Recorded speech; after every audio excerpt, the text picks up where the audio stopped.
추경안이 국회를 통과한 데 이어서 국무회의에서도 의결되었습니다. 정부가 추경안을 국회에 제출한 날로부터 12일, 열 이틀 만입니다. 정부도 집행을 서두르고 있는 것입니다.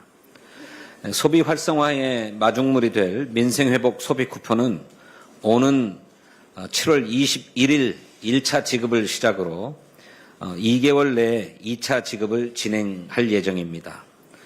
국민 여러분 모두 소비 쿠폰 신청하고 사용하셔서 골목경제, 지역경제가 살아나도록 해주십시오. 국민의힘도 정쟁용 추경 흠집 내기를 멈추고 민생 정상화에 나서야 합니다. 국민의힘 소속의 부산 출신 어느 의원이 부산 시민은 25만 원 필요 없다 이렇게 말했습니다. 정녕 그렇습니까? 당신이 뭔데 필요 없다고 하나? 난 필요하다. 부산 시민은 국민의힘이 필요 없다. 이런 댓글이 달리고 있지 않습니까? 지난해 폐업 신고를 한 사업자가 사상 처음으로 100만 명을 넘었습니다. 폐업률 비중 또한 소매점, 음식점이 45%에 달합니다. 부산 지역도 마찬가지입니다. 올 1월부터 5월까지 부산의 자영업자는 1만 8천 명이 줄어들었습니다. 국민의힘은 자영업 소상공인들을 언제까지 사지로 내몰 작정입니까? 국방 예산을 포기했다 이런 주장도 명백한 거짓 아닙니까? 국회 심사 과정에서 감액된 사업은 연내 집행이 어려운 불용 부분을 조정한 것입니다. 방위 사업도 그렇습니다. 이것을 모를 리 없는 국민의힘이 현금 살포하려고 국방 예산을 포기했다 이렇게 운운하는 것은 사실 왜곡을 넘어서서 국가 안보를 정쟁의 수단으로 악용하려는 것입니다. 지역구 증액 사업이다 이렇게 지목한 피지컬 AI 핵심 기술 폭 사업도 AI를 모든 산업 분야에 적용해 확산하려고 하는 정책 사업이지 지역 사업이 아닙니다. 더구나 여야가 함께 증액이 필요하다 이렇게 합의한 사업 아닙니까? 극심한 무더위에 이번 추경이 단비가 되도록 당정이 원팀으로 대처해 가겠습니다.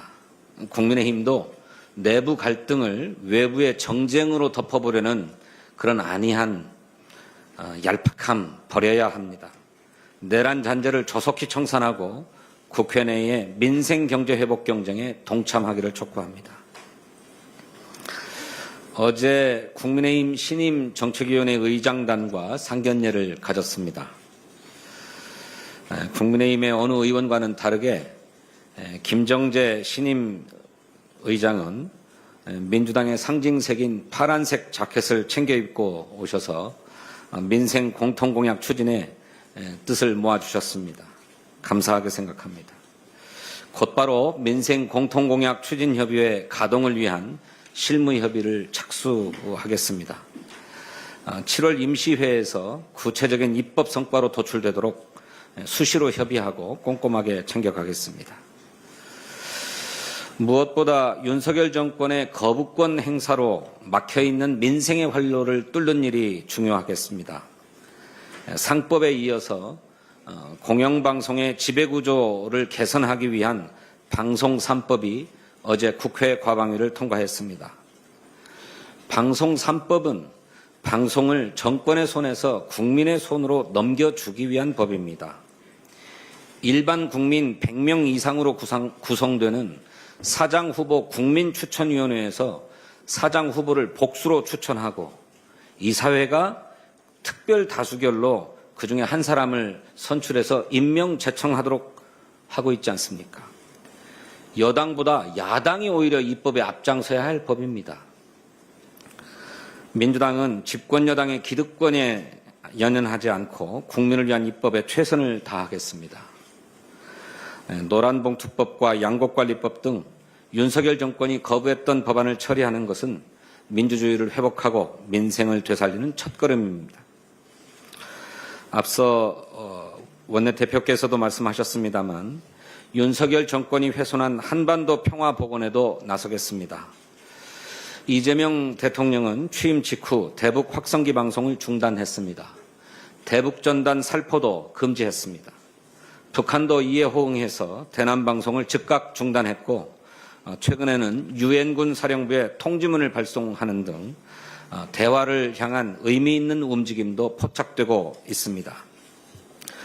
국회도 접경지역 긴장 완화를 위해서 남북관계 발전법 개정안 처리에 속도를 내겠습니다. 다음 주부터 인사청문회 시즌이 열립니다. 새 내각이 조속히 구성되고 자리 잡는 것 또한 민생경제 회복의 시작입니다. 민주당은 후보자 흠집 내기가 아니라 누가 국민에 헌신하는 진짜 일꾼인지 그 역량을 검증하는 인사청문회를 준비하겠습니다.